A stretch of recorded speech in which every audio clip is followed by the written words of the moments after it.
की शुरुआत बड़ी खबर के साथ होगी। सबसे पहले रोहतक से बड़ी खबर आपको बता रहे हैं। पूर्व मुख्यमंत्री और नेता प्रतिपक्ष भूपेंद्र हुड्डा ने ओम प्रकाश धनखड़ का चैलेंज स्वीकार किया है।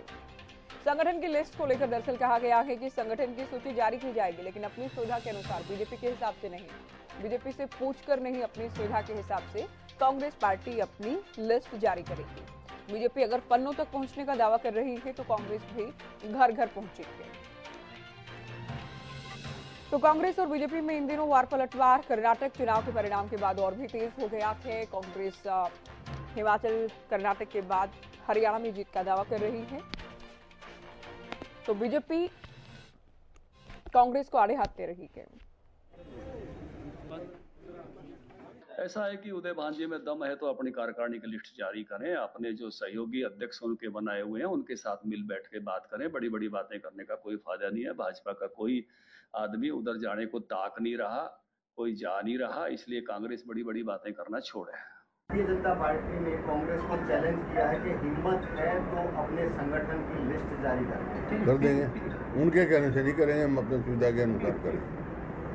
गाँव तक जा रहा है, वो अपनी पार्टी में देखे क्या हो रहा है। वो तो ये कह रहे हैं कि हम तो पन्ने तक पहुंच गए और हम घर घर पहुंच गए।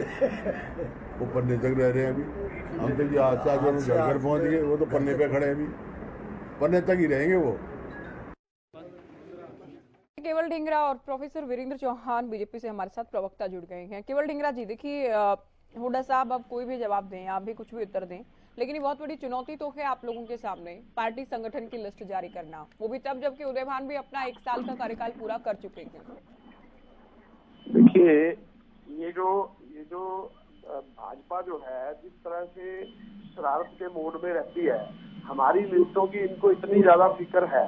हमारे तो जो लोग 195 बीसीसी मेंबर हैं वो तो बन चुके हैं ना, उनमें से ही जनरल सेक्रेटरी वगैरह बनने, तो वो तो उन 195 में से ही बनने हैं ना, तो वो तो लिस्ट जारी हो चुकी है।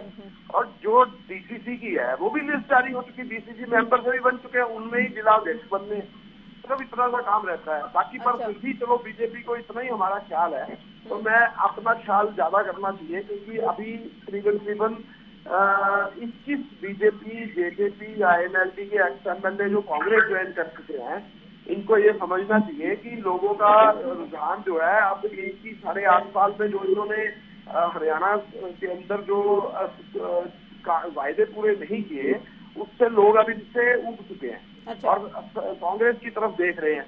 आज मैं आपको गिनाना चाहूँ अगर तो आम आदमी पार्टी से बलजिंदर सिंह कादियान, पदम सिंह दहिया, मुल्लाराम जेजेपी से और शारदा राठौर बीजेपी से, इसी तरीके से बीजेपी से संपत सिंह, इसी तरह राम भगत शर्मा बीजेपी से, इसी तरह राधे श्याम शर्मा बीजेपी से, इसी तरह बनारसी दास वाल्मीकि बीजेपी से, ये एक्स-एमएलए हैं जिनकी फौज जो है कांग्रेस में शिफ्ट हो रही है। और इसी तरह के ये दौर तो लगातार चलता ही रहता है, लेकिन जब ये कहा जाए कि हमारे संपर्क में तो विधायक हैं, ये बड़ी बात हो जाती है। चौहान साहब, तो ये विधायकों के नाम लिए मैंने। उदय भान ये कह रहे हैं कि विधायक, पूर्व विधायक नहीं, मैं विधायकों की बात कर रही हूँ, विधायक संपर्क में है कांग्रेस पार्टी के, और कर्नाटक चुनाव की जीत के बाद बेहद आश्वस्त नजर आ रही है हरियाणा में भी कांग्रेस। इसी को आगे बढ़ाते हुए यही बात तो जी चौहान जी, सवाल सुना आपने मेरा? आप प्रश्न दोहरा दीजिए। ठीक है केवल ढींगरा जी, आपकी बात तो पूरी हुई ना, अभी आप बात सुने, सवाल सुने आप। कांग्रेस पार्टी कर्नाटक के बाद पूरे कॉन्फिडेंस में है। उदय भान ये कह रहे हैं कि आप लोगों के 10 से 15 विधायक इनके संपर्क में हैं। भूपेंद्र हुड्डा की ओर से भी कहा गया कि तभी ओपी धनखड़ बौखला गए हैं क्योंकि इनके विधायक हमारे कॉन्टेक्ट में हैं। देखिए, कांग्रेस के अध्यक्ष और उनके प्रवक्ता कल्पनाओं के कपोत यानी कबूतर उड़ाने में व्यस्त हैं, सपने में सरकार बनाए घूमते हैं। अभी आपने भी बताया, इन्होंने खुद मान लिया कि इनके अब तक प्रदेश के 195 डेलीगेट बने हैं और उनको बनाने में इनको 10 साल से ज्यादा का समय लग गया। 10 साल में 2-2, 3-3 अध्यक्ष बदलने के बाद भी जो पार्टी अपने, वो भी शायद ढींगरा जी हो सकता है बुरा मान जाए, लेकिन वो भी रायपुर में चूंकि कार्यक्रम में हिस्सा लेना था, डेलीगेट्स बनाए ही जाने थे। मैं एक बार पूरा कर दूं। जी जी, वो आपकी बात में ऐड कर रही हूँ। बिल्कुल जी।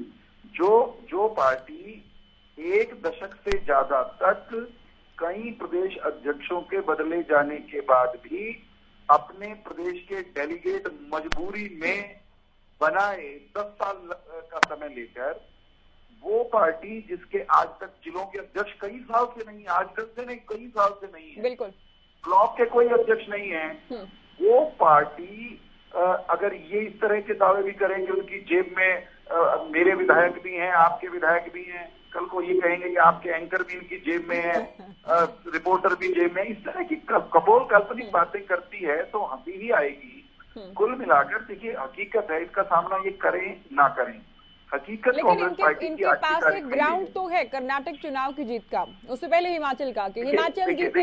दीपेंद्र हुड्डा तो बल्कि ये कह रहे हैं कि हिमाचल और कर्नाटक तो झांकी है, हरियाणा अभी बाकी है, हरियाणा जीतेंगे। भारतीय जनता पार्टी ने, चाहे वो कर्नाटक हो, चाहे वो कोई और राज्य हो, प्रतिपक्ष के नाते मजबूत टक्कर दी है। इनकी तरह कहीं हमारा सफाया नहीं हुआ, और वहां के कुछ स्थानीय फैक्टर्स हो सकते हैं, कर्नाटक में भी हम आगे बढ़े हैं। हम ये कह रहे हैं कि हरियाणा में ये लड़ेंगे किसके दम पे?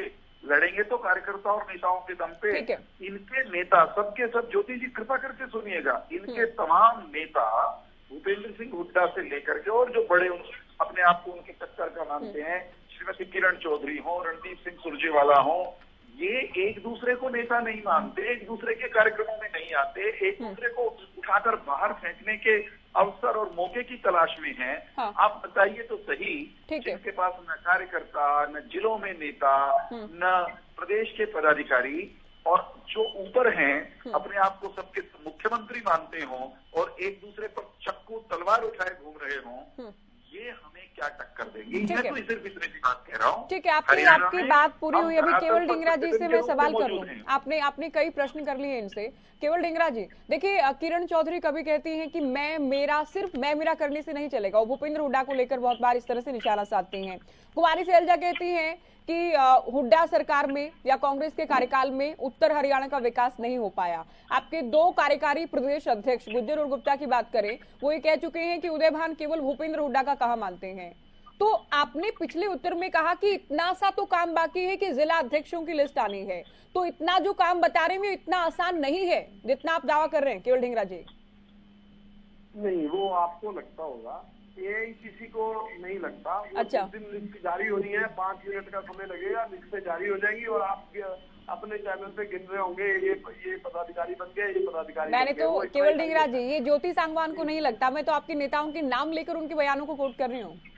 मैं तो यही कह रहा हूँ कि जो जिस समय लिस्ट एकदम से जारी हो जाएगी तो आप ये पढ़ते हुए नजर आएंगे कि ये लिस्ट जारी हो चुकी है, और इनके मुंह भी कपोल जो कर रहे हैं, इनका कपोल मुंह बंद हो जाएगा। अच्छा। और दूसरी बात ये भी कहना चाह रहा हूँ मैं, 10 साल में नहीं कर पाए, ये कही गई है 5 मिनट का कपोल मुंह खुल गया और पुड़िया को अब इनका कपोल मुंह फिर खुल गया। देखो, इनका कपोल मुंह इसी तरह का है कि वो फटाफट खुल जाता है, फटाफट बंद हो जाता है, सुनते नहीं है, सुनना चाहिए इनको।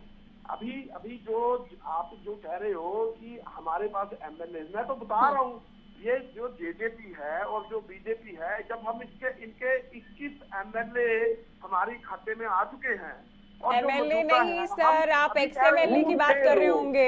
21 विधायक आपके साथ आ जाते तो सरकार नहीं हो जाती क्या आप लोगों की? क्या बात कर रहे हैं केवल ढींगरा जी? विधायक तो सिंगल नहीं आया, कोई विधायक नहीं आया है, कोई विधायक नहीं आया। आप 21 विधायक ना कहें, आप पूर्व विधायक कह दें। आधा विधायक भी नहीं आया, ज्यादा होता है। आप लोगों का एक विधायक बल्कि कुलदीप बिश्नोई चले गए तो वहां बाई इलेक्शन हुआ, आप लोगों का विधायक कम हुआ है।